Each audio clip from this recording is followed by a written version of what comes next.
Welcome to the Wine Vault episode 8. Welcome to the Wine Vault episode 8, and today we're going to try two wines.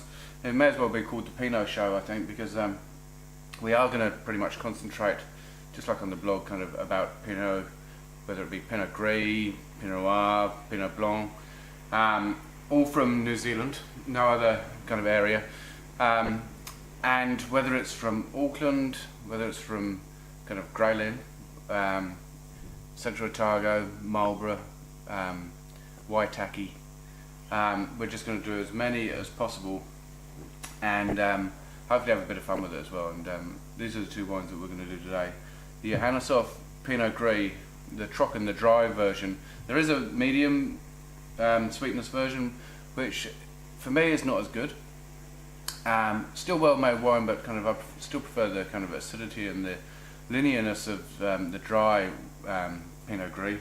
And to my mind, it's probably New Zealand's best example of Pinot Gris. They've actually remained very consistent in their style, as well as my main complaint about New Zealand Pinot Gris. It tends to be all over the place. You don't know what you're going to get. You don't know whether you're going to get dry, off dry, sweet.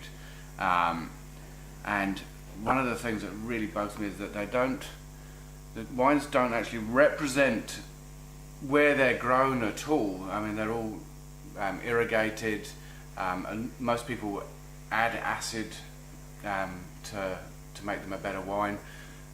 They don't sing of the season, that kind of 2007 was really, really hot, and therefore you get kind of much more concentration. They all try to make wine so consistently year after year that it becomes quite boring and fairly homogeneous in style. But Johanneshof tend to be fairly different. They make a pretty good wine that does, for my mind, kind of represent the area and the season. And the 07 was fantastic. The 08 is pretty good, but this is probably my best and favourite Pinot Gris.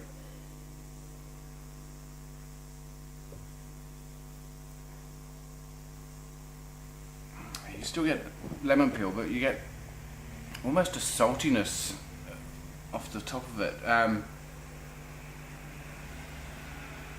Almost kind of gooseberry. It's quite tart, but the ripeness of the fruit from the 07 vintage really shines through.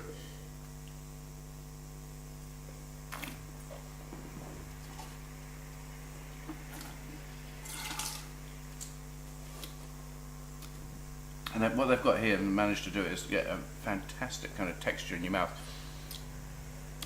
It's almost velvety kind of ripe fruit that comes through. And this is kind of, we're in 09 now, so it's a couple of years old, and it's just a lush texture. There is some fairly good minerality there and a bit of acid, but nothing's overdone and overcompensated. So what you get is just a complete wine. And for New Zealand Pinot Gris, I'm probably going to have to score that 92 points. It's a fantastic version.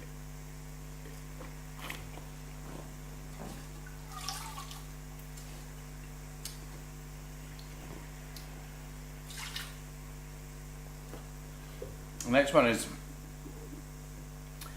from Odyssey. Now they're another Marlborough producer, and the winemaker Rebecca Salmon lives pretty close to here. Is a very talented young winemaker, and she also makes, along with a couple of artists, the Behave wine as well, which we'll do in a later episode. Here you see that there's a kind of cherry-like and crimson-like robe to this wine. It's not overly concentrated, overly dark. There's a bit of earthiness right off the nose, and cherry as well.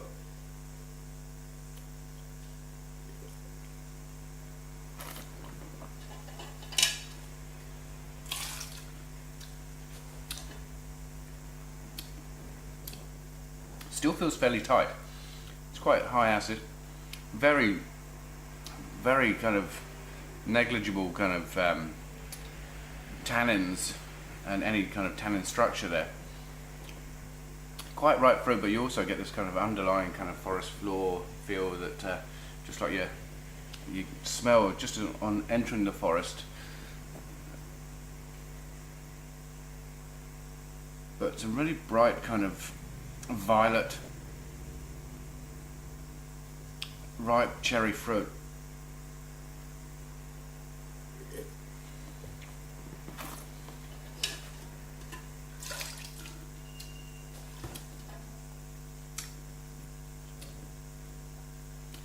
Probably going to give it 88 points. It's a pretty good buy. It's $32, and there are very, very few New Zealand wines that, or New Zealand Pinots that $32 that are hand-picked and cared for the way that Rebecca cares for her wines. But there's just something lacking, whether it's the kind of fine cocoa tannin, a few extra kind of dimensions on the nose and on the palate, but it's a very good wine for $32. So for that, value-wise, it's very good. Taste-wise, I'm still going to give it 88 points. So there we are. Ka kite anō. Until next time.